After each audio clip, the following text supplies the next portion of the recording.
Comienza en Radio María, Monasterios y Conventos, un programa dirigido por Leticia Casans.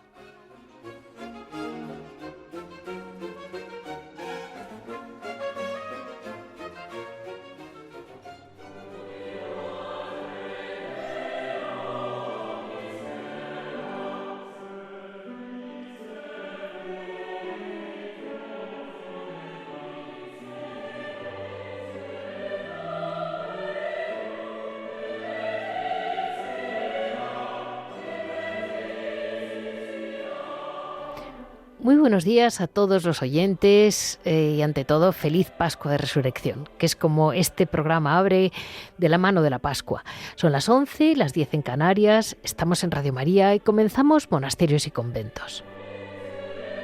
Hoy vamos a hablar con Fray Rafael Pascual, carmelita descalzo, que nos va a comentar un poco la espiritualidad de la Pascua, que nos deja escrita en sus versos, sobre todo, San Juan de la Cruz. Siguiendo siempre, este programa va a ser muy de San Juan de la Cruz.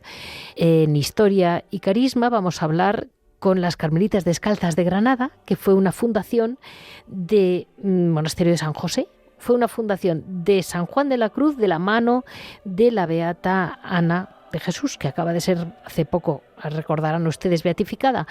Y digamos entre los dos, pero digamos quien la dirige fue San Juan. En Hora de Labor ellas nos contarán lo que trabajan habitualmente y básicamente espero hacer un programa espiritual y sencillo. Este es el sumario para el programa de hoy, lunes 13 de abril. Y ya saben que para cualquier comentario me pueden comunicar en monasteriosyconventos@radiomaria.es. Se lo repito, monasteriosyconventos@radiomaria.es. Así comenzamos hoy con esta primera noticia, vamos a llamarlo así.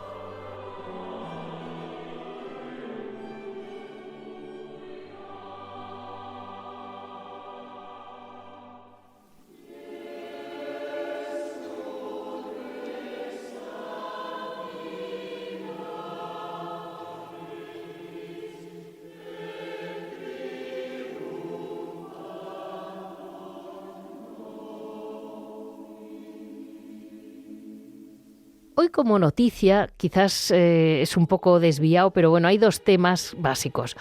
Uno es que al ser el año de San Juan quería detallar un poco cómo vivió San Juan de la Cruz la Pascua de Resurrección, porque siempre comentamos la famosa noche oscura.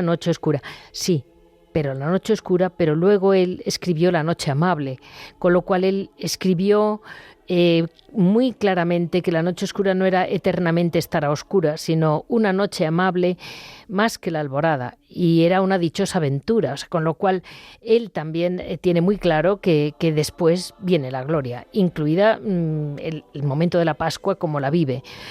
Él tuvo esa fuente, porque es un arre auténtico, es un poeta único, entonces ese momento de inspiración para la poesía realmente es algo que yo creo que en este momento de Pascua es cuando realmente puede ser para nosotros un gran camino para la resurrección. Un modo de vivir la resurrección muy grande, porque la poesía brota cuando el alma ya está un poeta no es lo mismo que un profano que describe la realidad, sino que pasa por su romanticismo, y ese romanticismo tienes que estar pues para bien, para arriba. Entonces vamos a hablar con Fray Rafael Pascual, que como carmelita descalzo conoce muy bien la obra de San Juan de la Cruz. Muy buenos días, Fray Rafael. Buenos días, Leticia, a todos oyentes de Radio María. Pues hoy nos vamos a centrar en Granada y claro, sale el cántico espiritual. El cántico espiritual que usted me comentaba que es una perla, eso no lo dudamos, pero que tiene una parte que es una función beatífica. Sí, la parte final de las canciones del cántico tiene 40 estrofas. Sí. Y precisamente las últimas estrofas las escribe estando en Granada. Sí. Después pasa por acá de todo ese proceso el poema surge en la casa de Toledo, pero ese final, esto para donde se describe el estado beatífico, cómo el alma está ya vislumbrando la plenitud de la gloria, la vida de la resurrección, pero todavía está en este mundo. Sí. Y son todas expresiones de amor y de luz y de encuentro con Cristo y de querer que ya está totalmente viviendo esa gloria, pero hay que pisar tierra hasta que el Señor nos llame allí. Es difícil juzgar en San Juan de la Cruz. Por una parte, tenía esta altura y al día siguiente estaba fundando un monasterio. O sea, estaba... Desde luego, sí, porque en Andalucía no para de fundar, de acompañar monjas, de arreglar por aquí un convento, el otro. Es una actividad. Y esta Pascua, Fray Rafael, ¿cómo se revive la vida? Eso es un revivir, ¿no?, de la vida espiritual.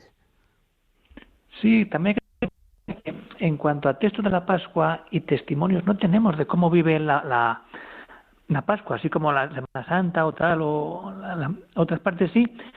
No hay testimonios, pero cuando leemos los escritos y leemos estas estrofas finales, nos damos cuenta cómo él realmente se encuentra con Cristo resucitado y vive totalmente a la luz de ese Cristo vivo, y nos lo va contando en las poesías, en estas finales del cántico, y también en la llama, cuando nos habla de esa llama de amor viva, que es el Espíritu Santo, que es la fiesta del Espíritu Santo.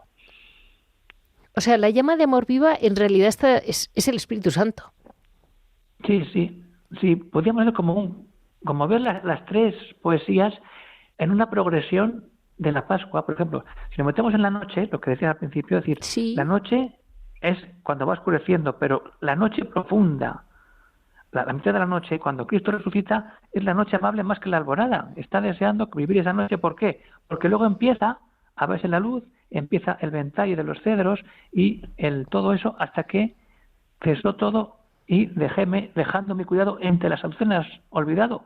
Y es noche, pero estamos viendo la luz de las azucenas, y que son más que la pureza y la gloria de la resurrección. Luego nos metemos en ese cántico espiritual y gocémonos amando y vamos a ver en tu hermosura al monte y al collado, lo mana el agua pura. Y sobre todo la canción 38 que nos habla, allí me mostrarías aquello que mi alma pretendía, y luego me darías allí tu vida mía, aquello que me diste el otro día. Nos está hablando de todas las promesas de Cristo para la vida eterna, para estar de verdad totalmente unidos a Él. Y cuando leemos el cántico, o sea, la llama, es decir, oh llama de amor viva que tiernamente hieres, es como una revisión de toda la vida espiritual, es decir, yo ya estoy ardiendo en amor, quemado por el fuego del Espíritu, un Pentecostés pleno, esperando a que se rompa la tela de este dulce encuentro y llegue ya la unión final con el amado. Es que es una belleza, ¿eh? Es que le diré una cosa, es una belleza. Sí, bueno, no sé si llegaremos, pero hay una cosa que, bueno, lo sabrá usted mejor que yo, que ha salido publicado, se ha traducido al español, se ha traducido a todos los idiomas. Un libro de un hermano, el hermano Lorenzo, carmelita descalzo como usted, hermano Lego, que tenía un cargo muy humilde, que pues yo creo que era cocinero, básicamente. Vamos. Cocinero del convento, sí. Y era un hombre que hablaba, pues nada, y tampoco era un hombre, un erudito, ni mucho menos, era pues lo que era, un hermano Lego, y su libro lo escribe un laico que iba a hablar con él, y tenía la sensación de que estaba hablando con un santo, porque esas cosas se respiraban. Antes tenían mucha capacidad para distinguir entre un santo y un cantamañanas, ¿eh? Y cuando le va encontrando que este hombre es un santo, pues recopilan sus escritos, le empiezan a escribir. Un monje, Fray José de Beaufort, francés, que representaba al arzobispado local, fue guardando los libros, y entonces entre libros y conversaciones lo convierte en un librito, un manual muy fácil de leer, que es la práctica de la presencia de Dios. El hermano Lorenzo entra muy joven, y la práctica de la presencia de Dios está claro que está absorbida de toda toda la teología de la orden, ¿no? Y esa presencia de Dios sencilla, del día a día, que es el que nos recomienda ahora el Papa León, porque el Papa León, por lo visto, este ha sido su libro. Yo lo entendí muy bien, porque digo, bueno, trabajando como misionero, que no paras y ves la pobreza y tienes que estar salvando y dando agua potable a la gente, es un follón tan grande que al final, qué mejor que el concepto del hermano Lorenzo, que es ofrecer ese día a día y ofrecer todo tu trabajo, de forma que tu práctica es la presencia de Dios. Él dice muy gracioso, cuando veía que no me acordaba de Dios continuamente me preocupaba de mí y decía, Señor, ¿qué me ha pasado que no me acuerdo de ti desde hace por lo menos 2 horas? Mientras barría, o sea, no es que dijera estaba haciendo algo glorioso. Y esa presencia de Dios la debió de vivir San Juan de la Cruz increíblemente. Sí, es vivir totalmente la presencia de Dios, en ese mismo sentido que el hermano Lorenzo, incluso él lo llega a decir en una de sus sentencias, en los dichos de luz de amor, los grados de perfección, ¿sí? Sobre todo, que hay que andar en la presencia de Dios, y nos invita a procurar andar siempre en la presencia de Dios. ¿Cómo? O de manera real, o imaginaria, o unitiva, conforme a lo que estés haciendo. Es decir, estar pero de manera natural, no machacando la cabeza. Es decir, yo vivo, ahora estoy rezando, ahora voy a hacer un rezo, ahora voy a misa. Es vivir la presencia de que Dios está en mí y yo voy buscando cada vez esa paz y dejarme el abandonarme totalmente en Dios. Con eso nos quedamos, que me parece que realmente es un mensaje impresionante que transmiten, porque San Juan de la Cruz tiene esa mezcla de ser el más erudito y al mismo tiempo, pues eso, esa capacidad que tiene de decir frases que pueden servir para todos. Y usted, muchísimas gracias por estar con nosotros, Fray Rafael, porque siempre transmite la pureza del mensaje de los carmelitas descalzos, le sale solo. Vale, muchísimas gracias. Pues hasta otra vez.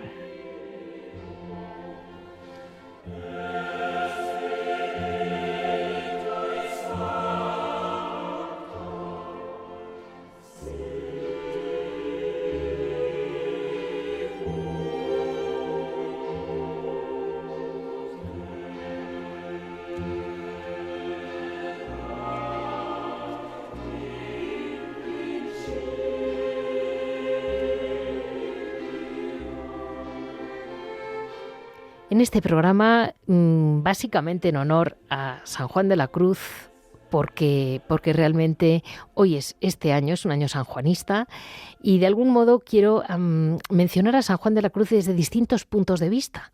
Y el de hoy es bastante original, pero claro, primero tenemos que decir que él es pues cofundador, la fundadora Santa Teresa de Jesús, la reforma de la Orden de los Carmelitas Calzados fue la Orden de los Carmelitas Descalzos.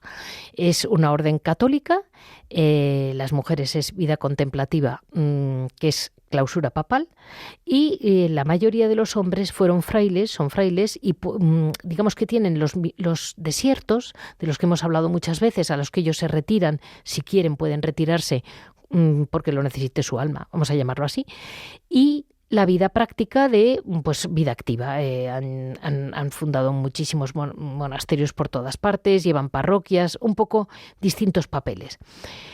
La gran reforma fue del siglo XVI. Santa Teresa de Jesús y San Juan de la Cruz, sin duda, tuvieron un punto, y es que Santa Teresa quería a toda costa retomar la austeridad, la oración intensa, la vida eremítica original del Carmelo, de cuando salieron del Monte Carmelo, cuando vienen a Europa desde Palestina. Y ante ese seguimiento de Cristo y María, muy influenciado siempre por su gran carácter humanista, de ese renacimiento español en que supieron entender también la grandeza de la oración mística con el tocar tierra. Eso me lo dicen todos los carmelitas siempre. Esa capacidad humanística de meter siempre en tu humanidad, arroparla, ¿no?, de la espiritualidad de Dios, todo unido. Es una fundación que empieza en 1562 en Ávila. Empieza la rama femenina con 5 monjas que la siguieron, y a partir de ahí ya empiezan las ramas y se divide en las carmelitas descalzas, los frailes carmelitas descalzos. Enseguida fue conociendo monjes hasta que conoce a San Juan de la Cruz, que debía ser muy joven y le pareció pues que era su monje. Y existe las carmelitas terciarios, se llamaban, ahora se llaman descalzos seglares, pero bueno, viene a ser más o menos. Esa oración constante, esa presencia de Dios, ese trabajo manual, y también una figura de María que es muy característica, porque como ellos vienen, el origen venía desde el Monte Carmelo, con la advocación de la Virgen del Carmen, que saben ustedes que en julio tienen mis programas siempre sobre la Virgen del Carmen, que es la madre, la protectora, y ellos la llaman la fundadora de la orden. Y aunque esta reforma la hacen San Juan y Santa Teresa, o Santa Teresa más bien, y San Juan, la realidad es que ellos llaman a sus primeros fundadores, a San Elías y a la Virgen María. Hoy en día están presentes en todo el mundo. Como ustedes saben, las carmelitas, todo el Carmelo descalzo sigue manteniendo muy presente la presencia de la Virgen María, la presencia de la oración cotidiana y la oración mística que tuvieron sus fundadores, y al mismo tiempo, sin ser unos intelectuales, viven el día a día de lo que es intentar, por lo menos, toda la vida entregarla a Dios. Y así vamos a dar paso a un monasterio que me ha parecido muy importante para todos, que es el monasterio de las Carmelitas Descalzas de Granada. En Granada estaba en ese momento San Juan de la Cruz. Y ahí vamos a dar paso de la mano de la hermana Aurora, que sabe mucho más que yo. Vamos a ir abriendo este monasterio. Muy buenos días, hermana Aurora. Buenos días, gracias a Dios. Pues de su mano, espero que si hay algo que corregir, usted me lo corrige, por supuesto. Y vamos a ver, San Juan de la Cruz explicó, él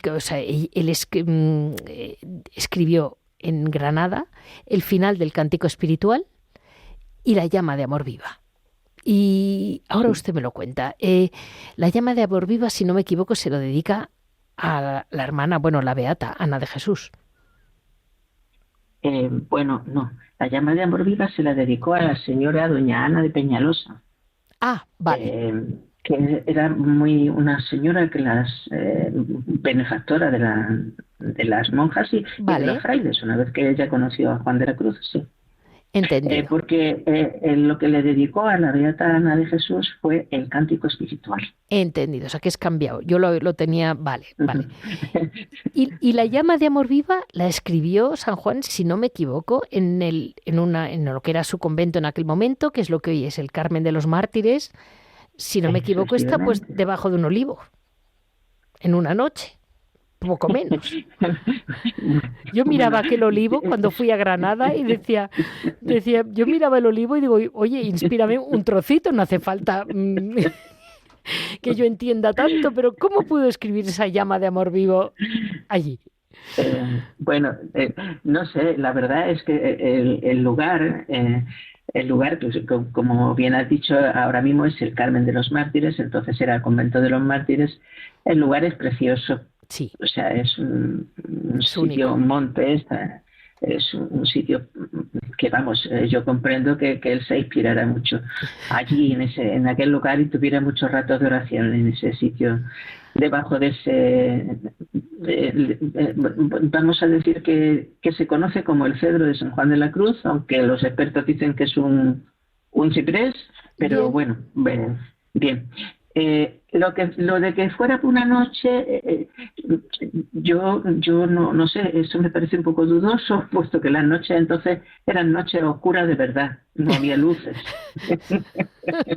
entonces lo más normal es que lo escribieran en el monasterio a la luz de una vela. O sea que sí, pero efectivamente el poema lo escribe aquí en Granada, el poema de la llama de amor viva.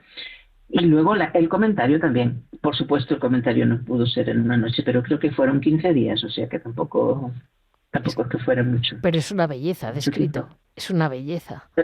Una maravilla, sí.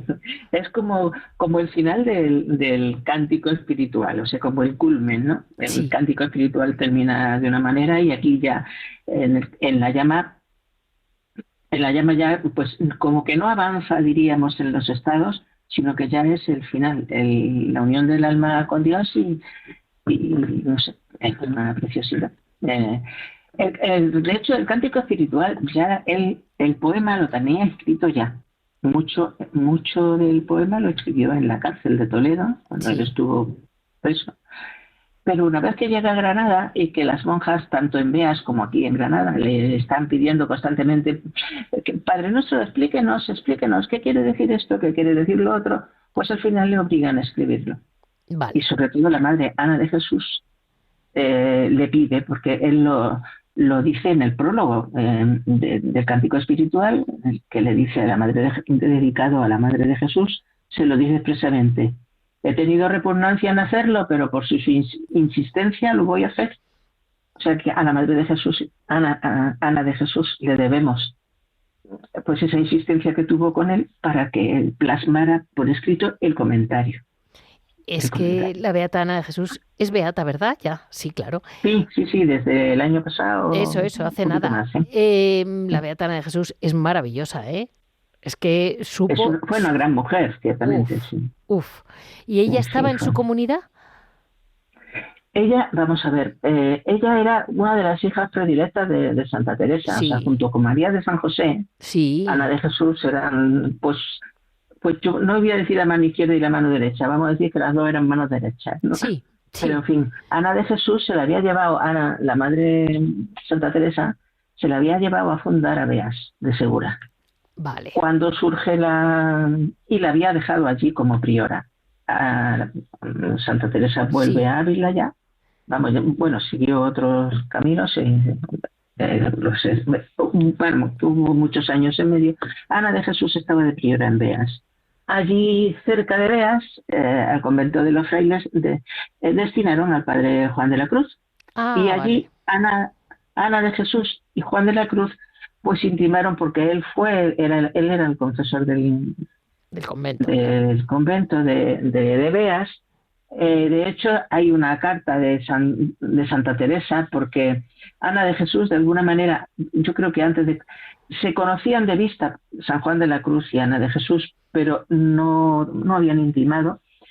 Y Ana de Jesús se queja a la madre fundadora, a Santa Teresa, de que no tiene con quién tratar su alma. Y entonces la santa le escribe una carta diciéndole: en gracia me ha caído que me diga eso, si tiene ahí a San Juan de la Cruz, que es un hombre celestial y divino. Entendido. Trátenlo como si fuera yo. O sea, y efectivamente comienza una relación que fue muy profunda en cuanto espiritual y de amistad también. Cuando Santa Teresa le piden que funde, es que no sé si creo que me estoy porque en el fondo la figura de la Beata Ana de Jesús, yo lo comenté en la radio cuando fue la beatificación, que yo estuve en la misa que se hizo en San José de Ávila.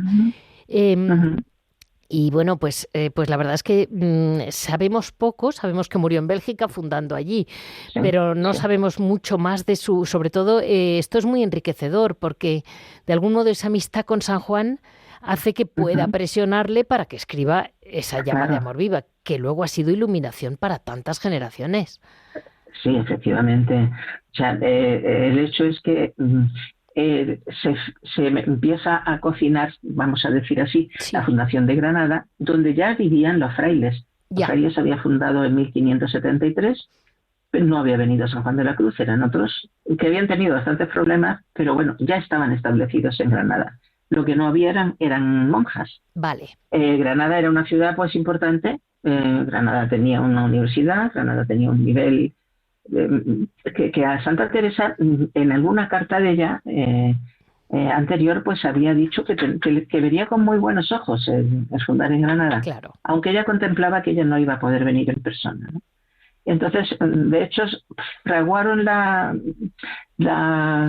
fundación entre San Juan de la Cruz, aquí algunos bienhechores aquí de Granada, y la madre Ana de Jesús, que estaba en Beas. Entonces San Juan de la Cruz fue a Ávila a recoger a Santa Teresa para traerla a la fundación, por mandato del provincial. Lo que pasa es que la madre, eso fue a finales de 1581, recordamos que Santa Teresa murió en 1582, y ella estaba preparando ya la fundación de Burgos, que fue la última, se encontraba mal, y entonces ella sintió que no podía hacer las dos cosas, venir a Granada y continuar con la otra fundación. Y entonces decidió que fuera la madre Ana de Jesús, una mano derecha, la que fundara en su nombre. De hecho, bueno, pues ella escogió a las monjas, de las que había dos primitivas de las primeras del convento de San José de Ávila, bueno. la hermana Antonia del Espíritu Santo, la Madre María de Cristo.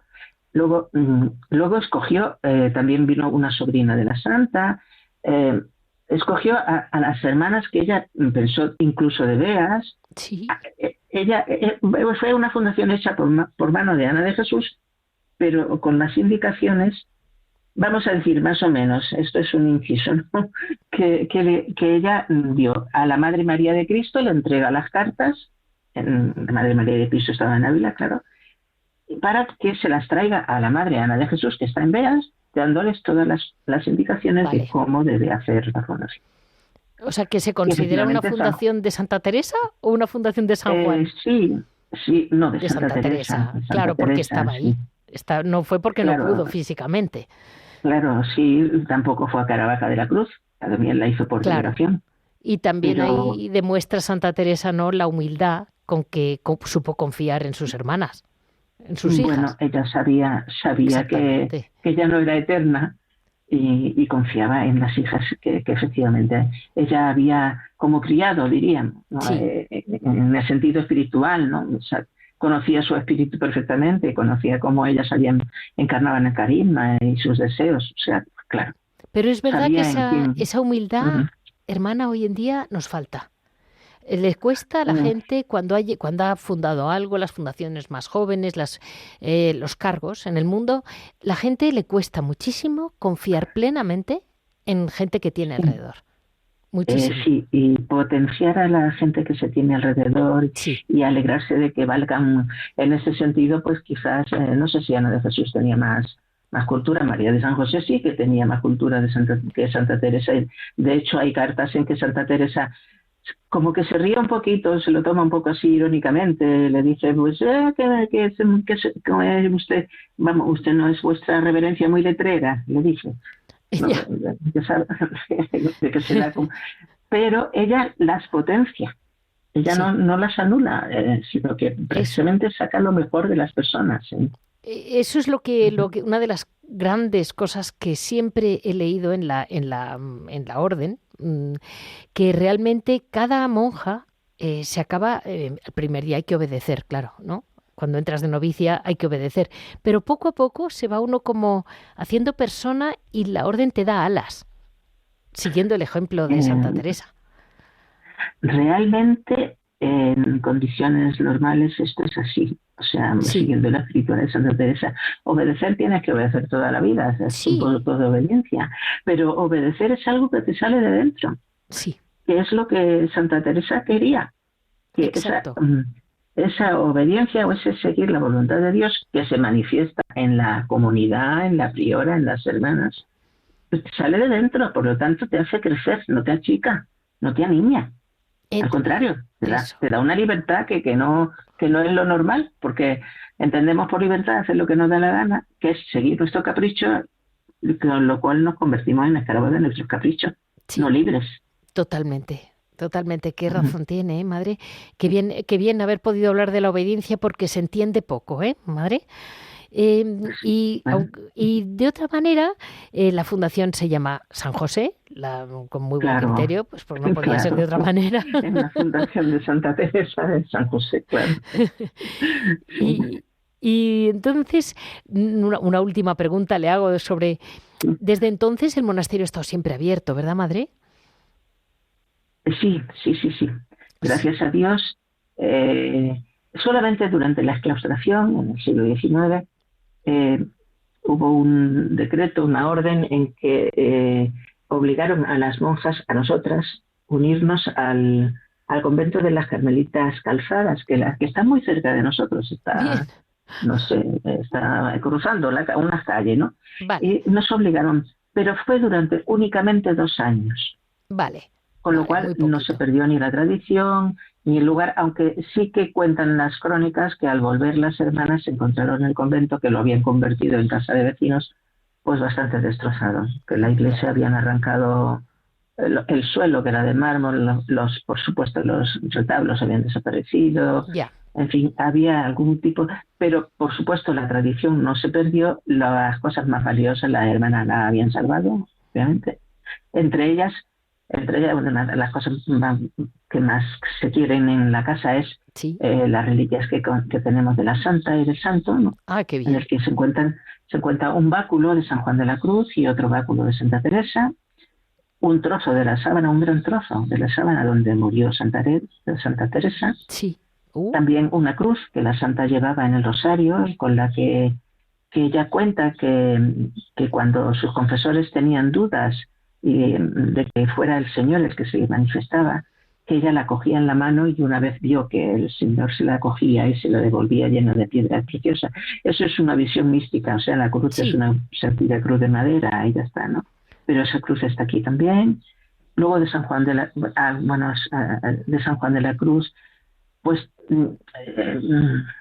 tenemos, además del báculo, pues hay su letra, porque tristemente las monjas antiguas, pues yo no sé qué, los libros están los originales abiertos por el padre Gracián, pero las firmas de San Juan de la Cruz, que era vicario provincial, que firmó los libros, pues recortaron las firmas de San Juan de la Cruz, quizás para hacer reliquias o lo que sea, y solamente conservamos una de las firmas, ¿no? Y un par de hojas manuscritas de él, que son actas de profesión de las hermanas, pero es su letra. Entendido. Pues una última pregunta le hago, hermana Aurora, aquí que me impresiona lo presente que tienen en el monasterio, ¿no? Una fundación de los dos. En esta Pascua de Resurrección, en que de alguna manera quería que nuestros oyentes tuvieran claro que en todos los monasterios, sea el carisma que sea, pero sobre todo, pues en este caso estamos hablando de esa luz de la que nos habla San Juan. ¿Cómo viven ustedes la Pascua? Porque después de una cuaresma larga, que se hace bien larga en los monasterios, a mí se me hace larga porque no puedo ver a mi niña y se me hace larguísima, pero comprendo que es larga, son los 40 días de Moisés andando por allá. Claro. Bueno, pues después de esos 40 días tenemos 50 de alegría, 50 de gozo, 50 de luz, ¿no? Sí.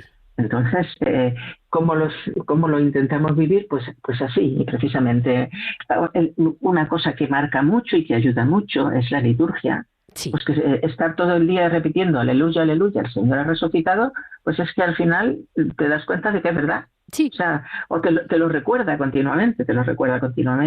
Y esto acaba impregnando la vida. O sea, la vida, las relaciones entre nosotras también. Tenemos más momentos de compartir entre nosotras, tenemos menos silencio que hemos tenido en la cuaresma.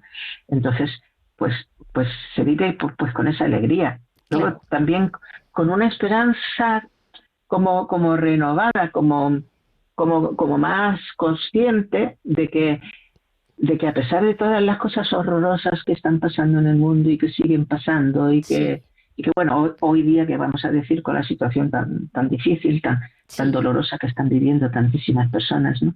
Sí. Pues darnos cuenta de que de alguna manera el mal no tiene la última palabra, que no, eso, que el Señor nos ha dicho con su resurrección que no, que a lo que estamos destinados, llamados y lo que tenemos de futuro es precisamente la luz, la alegría y la paz. Entonces, bueno, pues eso ayuda a tenerlo ahora más presente, a pesar de que no te evita el dolor y el acordarte de todas estas personas que lo están pasando tan horrorosamente mal. Sin duda. Claro. Pues así dejamos hoy esta parte de historia y carisma en un monasterio tan especial que muchas veces a mí me han dicho las carmelitas, presumiendo, ¿no? Diciendo, es la única orden fundada por una mujer en que la mujer funda a los hombres, que es verdad. Y en este caso es el propio San Juan quien, de la mano del encargo de Santa Teresa, funda a las mujeres que no pero de la mano de Santa Teresa con la Beata Ana. Es una alegría conocer con detalle la Fundación de Granada, que era tan importante y lo será siempre para la Iglesia. Vamos a dejar descansar a la madre, a la hermana Aurora, y dentro de un ratito volvemos con realmente lo que el monasterio hace hoy en día, su hora et labora, su vida.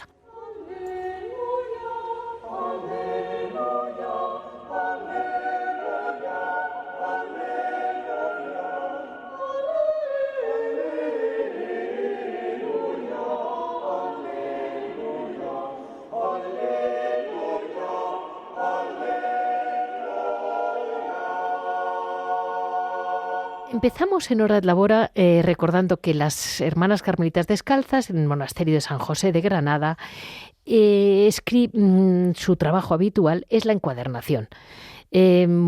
Buenos días, hermana Aurora. Sigo con usted.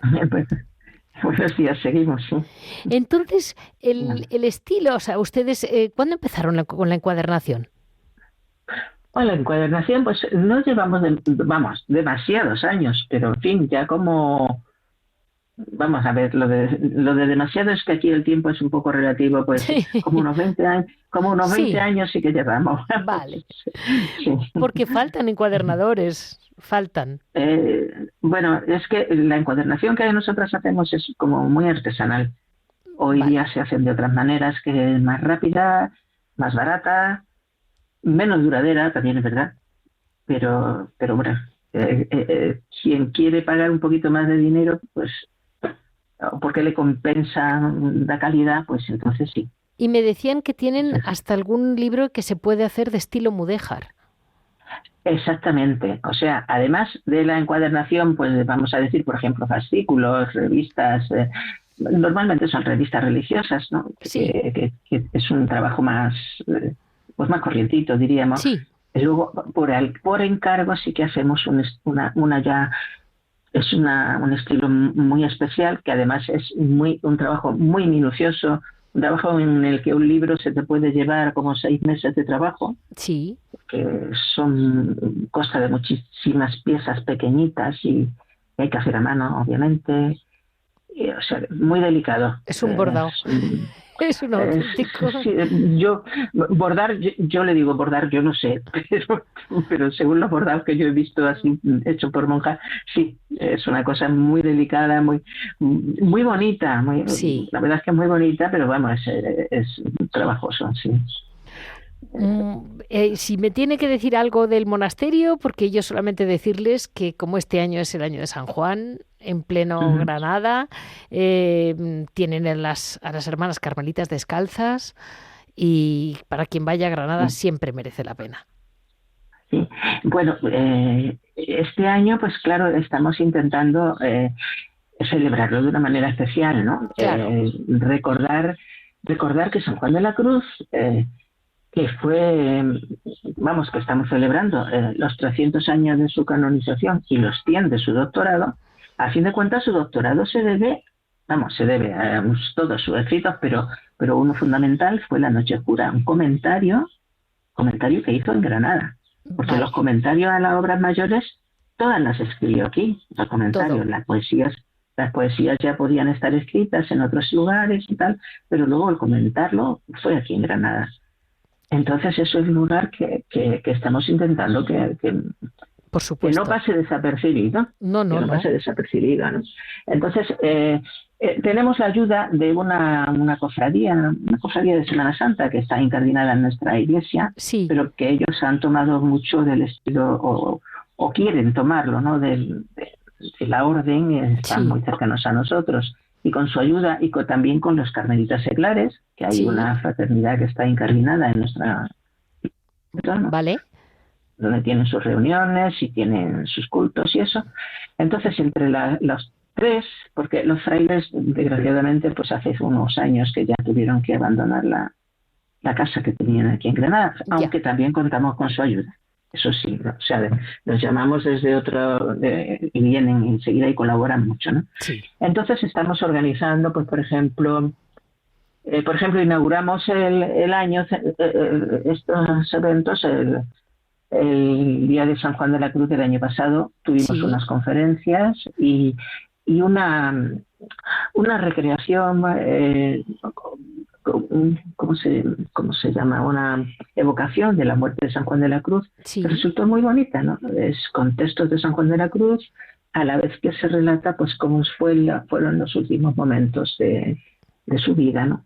No es un poco escenificado, pero resulta muy muy bonita, la gente se quedó muy muy impactada, ¿no? Muy bien. Luego estamos organizando también una exposición ¿vale? dedicada más bien al dibujo de San Juan de la Cruz, del Cristo de San Juan de la Uy, Cruz, sí. sobre autores más modernos, o sea,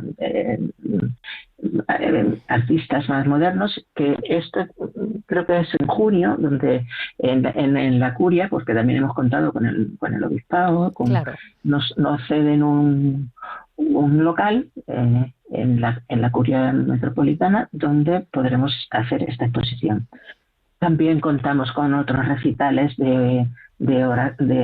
recitales oración, ¿no? Entre una lectura teatralizada un poco de los poemas y a la vez música, ¿no? De estos hay previstos como unas dos, un poco con sus matices, con 2 o 3 hay. También algún concierto, solamente música también. Sí. Intentaremos hacer, sí.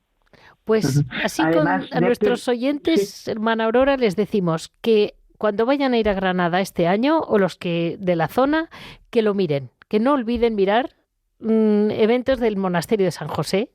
Sí, y que pregunten. Y si que pregunten. es necesario, que llamen, que pregunten, Perfecto. que además, obviamente, peregrinaciones, aparte de que todos los años los hay, incluso, muchas son del extranjero, que vienen a casa, pues que las reliquias se pueden visitar, o sea, los báculos, esto que se lo pueden... que he comentado, muy bien. Una vez quedando en contacto, porque eso normalmente lo guardamos en clausura, pero en fin, en casos, por ejemplo, en el centenario de Santa Teresa, en el 2015, pues lo poníamos en el coro cuando había alguna peregrinación, pues ahora haríamos igual, claro. Muchísimas gracias, hermana María Aurora. La radio es así. Tiene sus tiempos, no son los tiempos ni mucho menos de San Juan de la Cruz, que no tenía control, le controlaba Dios. Aquí nos controlan muchas cosas además de Dios. Y eso que Radio María intenta ir siempre de la mano de la Virgen María. Y muchísimas gracias a todos. Les comento a todos que hemos estado hablando todo este rato con la hermana María Aurora, carmelita descalza del monasterio de San José de Granada. Así, hoy nos despedimos de este monasterio de Granada, que lo dejamos como con la ilusión de volver. Muchas gracias.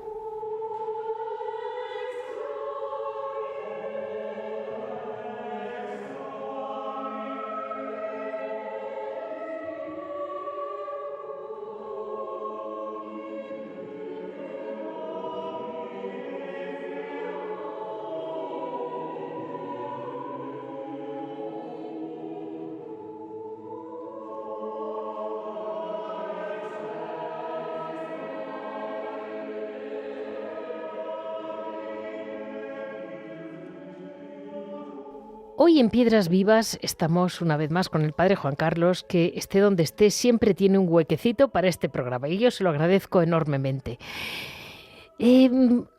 Sea la temporada del año que sea, la realidad es que cuando uno se va familiarizando con la vida contemplativa, surgen temas que no se entienden del todo. Vamos a ver, yo mis dudas, ni yo misma era consciente de que las tenía, pero las tengo, tiene razón el Padre. Me refiero, por ejemplo, al tema de la autonomía de los monasterios. ¿Qué significa exactamente la autonomía de unos monasterios frente a otros? Bueno, en primer lugar, pues buenos días y felices Pascuas, Leticia, sí, que no nos habíamos visto sin saludado anteriormente. Tiene razón. Bueno, a ver, lo del término autónomo o autonomía es un término eminentemente jurídico, bien, tomado del derecho romano y después lo ha asumido, bueno, en general el derecho civil, pero también muy concreto el derecho canónico. Para entenderlo bien, vamos a poner un ejemplo que es muy sencillo. Es el hogar, es decir, un hogar donde vive una familia. Bueno, en ese hogar donde vive una familia hay unos menores, los hijos que son menores, y esos hijos menores dependen de su padre y de su madre. Bien, Sí. hay una dependencia de ellos y son los padres los que responden por el hijo, no es el hijo menor. En ese sentido, el hijo es dependiente de los padres, no es autónomo. En cambio, los padres dentro del hogar son, pues no dependen de nadie. Ellos son los que deciden cómo organizan el hogar, cómo distribuyen las habitaciones, a ciertos horarios, ciertas costumbres, y ellos son, en ese sentido, autónomos, porque no dependen de ningún otro, sino solamente de ellos mismos. Luego tendrán algunas dependencias, por ejemplo, la comunidad de vecinos, pero lo que es dentro del hogar, los padres son autónomos porque es la última autoridad, por llamarlo así. Bueno, Sí. pues esto es lo que se aplica a la vida religiosa y en concreto a la vida contemplativa. Cada monasterio, en lo que es el régimen interior, la organización interior es autónoma. Bien, no depende de nadie. Cada monasterio es una cosa propia y se rigen por ellos mismos. Luego, bueno, ya en otras cosas externas, de la iglesia que lo usa también la diócesis, o cómo se celebran ciertas cosas, eso ya será otra cosa. Pero dentro del monasterio, cada monasterio son autónomos. La autoridad lo tienen ellos y no hay nadie que pueda tener autoridad sobre ese monasterio, sobre esa comunidad. Vale, está bien porque son fronteras muy difíciles de poner, porque hay veces que, ¿verdad?, cada monasterio, siendo de la misma orden, son muy distintos como cualquier familia. Todos cumplimos con unas normas básicas del matrimonio y de la familia, pero es verdad que cada familia es un mundo y nos pasa un poco con los monasterios, pero dentro, como usted está diciendo. Pero, sin embargo, a pesar de todo, ¿cómo se aplica eso al hablar de monasterios en un tiempo en que se está hablando tanto de una comunión de la Iglesia? Que todos hagamos un poco... por un lado es casi hasta contradictorio, ¿no? Sí, claro, si no se logra entender bien del todo, sí es contradictorio. Es decir, por eso la autonomía, lo he resaltado mucho, se refiere al régimen interior dentro de la comunidad. Sí. Es decir, en el fondo es que por encima de cada monasterio, y por lo tanto cada monasterio tiene una superiora, de esto lo haremos en otros programas, bien, cada superiora, por encima de ella solamente existe el Papa, el Santo Padre, bien. El párroco no tiene autoridad sobre lo que ocurre en el monasterio. El obispo no tiene autoridad sobre lo que se hace en el monasterio. Otras monasterios, otras comunidades, aunque sean de la misma orden, no tienen injerencia en lo que es el régimen interior del monasterio. Bien, indudablemente que después, si el obispo organiza alguna actividad para toda la diócesis, pues el monasterio tiene que sumarse. Pero en lo que es la organización interior, solamente el Papa, la superiora y después ya la comunidad. Entonces, Padre Juan Carlos, aquí hay un poco, porque yo me imagino que todo esto es relativamente nuevo, porque claro, antes no había comunicaciones. Un monasterio del norte para comunicarse con uno de Canarias no era lo mismo que ahora, con lo cual entonces se han creado, yo creo que si no me equivoco empieza con Pío XII, empiezan a crearse las grandes órdenes del momento, las carmelitas, las dominicas, las clarisas, los franciscanos, se crean federaciones, que es un tema que me imagino que usted borda y ya lo explicaremos bien otro día, porque yo ahí tengo mi terreno. Pero, ¿nos podría poner algún ejemplo en que cómo se aplica en la vida concreta la autonomía de un monasterio? Sí. A ver, vamos a ver. Qué bueno, porque quizá con los ejemplos así se ve. Como hemos dicho, se trata del régimen interno de cómo se organiza la comunidad. Vamos a suponer que una orden, y esto se suele pasar, una de las órdenes, las carmelitas o las clarisas, etcétera, dice, bueno, vamos a seguir este plan de formación. Vale. Bueno, cada monasterio tiene que aceptarlo o no aceptarlo. Y puede decir, pues mira, nos parece que ese plan de formación pues no es lo que necesitamos. Necesitamos otro plan de formación. Y el monasterio tiene esa autonomía, esa autoridad para decir, no, mejor seguimos otro plan de formación. Obvio, si les parece muy bien el plan de formación, pues lo siguen. Lo mismo ocurre, por ejemplo, en el noviciado. Puede decir, bueno, pues como para no tener una novicia en cada monasterio, vamos a hacer un noviciado donde estén 4 o 5 novicias, aunque sean de diversos monasterios. ¿Ok? Pues el monasterio cada monasterio, como es autónomo, tiene que decidir si quiere o no quiere unirse a esa iniciativa. Pero no es que desde arriba dar una indicación y el monasterio tiene que obedecerlo, sino que ellos son los que deciden si se unen o no se unen. En ese sentido, son autónomos. Es decir, lo que es el régimen interior de la comunidad no se rige de una autoridad superior, sino que ellos mismos lo rigen. Luego viene la comunión. Si están proponiendo cosas, pues bueno, verán si es bueno, no es bueno, etcétera. Es lo mismo que decíamos también con el obispo. Si el obispo, por ejemplo, organiza, bueno, vamos a organizar un año jubilar con motivo del patrono de la diócesis. Bueno, pues el monasterio, o sea, la iglesia del monasterio tiene que unirse a ese jubileo. Bien. Luego otra cosa será si ellos deciden participar o no participar en el sentido de unirse al jubileo y no sé, y hacer una peregrinación, etcétera. Bien. Entonces, la idea que tenemos que tener en cuenta es que no están bajo obediencia del obispo, bajo obediencia del párroco, ¿no? Sino que en comunión, porque ellas son autónomas. Esto es una cosa que viene desde muy antiguo. Ya lo veremos en el próximo programa, hablaré un poquito de esto, el por qué, el bien que conviene esta autonomía, pero también los riesgos, ¿bien? Y por eso algunas veces también hay algunas pequeñas dificultades. Pero indudablemente que la idea de la autonomía es eso, cada monasterio tiene la autoridad sobre ellas mismas, ¿bien? Y bueno, aceptarán o no aceptarán lo que dicen los demás. Pues así nos quedamos porque yo tenía bastantes dudas sobre el asunto y también le diré que, por ejemplo, la Madre Federal no tiene autoridad si no se la dan las madres prioras sobre su monasterio, ¿verdad? No tiene autoridad. Otra cosa es que la federal, de un modo u otro, es nombrada por las superioras, pero la federal es simplemente organizativa. Vale. ¿Bien? Coordina, organiza y luego cada monasterio pues acepta o no.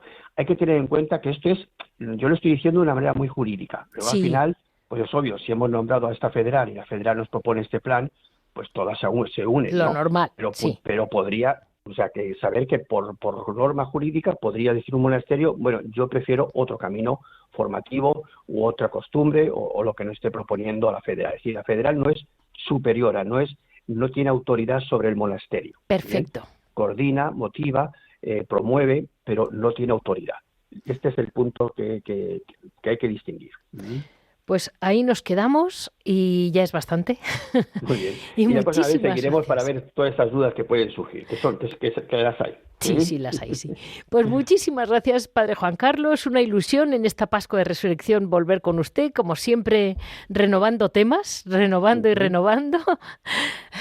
Temas que están ahí, que no conocemos con detalle y que vamos aprendiendo día a día, porque es verdad que una cosa es quiero vivir solo en contemplación y otra cosa es vamos a organizar todo este picatoste que le ha quedado. Así es. Muchísimas gracias, Muy bien, Padre Juan pues nada, Carlos. gracias a ti, Leticia, por todo y que tengas una feliz Pascua.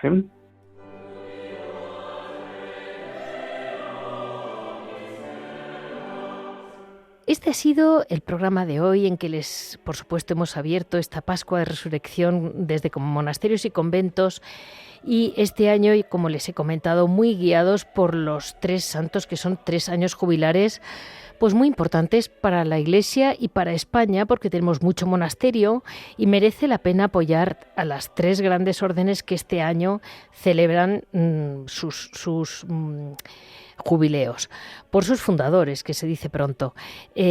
Así, renovándonos siempre con la Pascua de Resurrección, hemos podido abrir San Juan de la Cruz, uno de los grandes jubileos de este año, en este caso, un poco su relación, tanto con lo que es la Pascua, su parte poética, que es la que yo creo que en este programa hemos podido resaltar. En historia hemos hablado con las Carmelitas Descalzas de Granada, el monasterio de San José, que nos han contado cómo fue un monasterio fundado por San Juan de la Cruz, no por la propia Santa Teresa, sino de su mano, que es una historia tan bonita y tan original, y cómo San Juan realmente respaldó a Santa Teresa todo lo que pudo y más. Y en historia ya lo considero una parte en el trabajo de las monjas del monasterio de San José de Granada, que yo creo que siempre necesitan apoyo. Este ha sido el programa de hoy, día lunes 13 de abril. Ya saben que para cualquier comentario, cualquier duda, nos pueden comunicar en monasteriosyconventos@radiomaria.es. Se lo repito, monasteriosyconventos@radiomaria.es. Si desean escuchar los programas, los tienen en la página de la radio, www.radiomaria.es, en los podcasts como Monasterios y Conventos.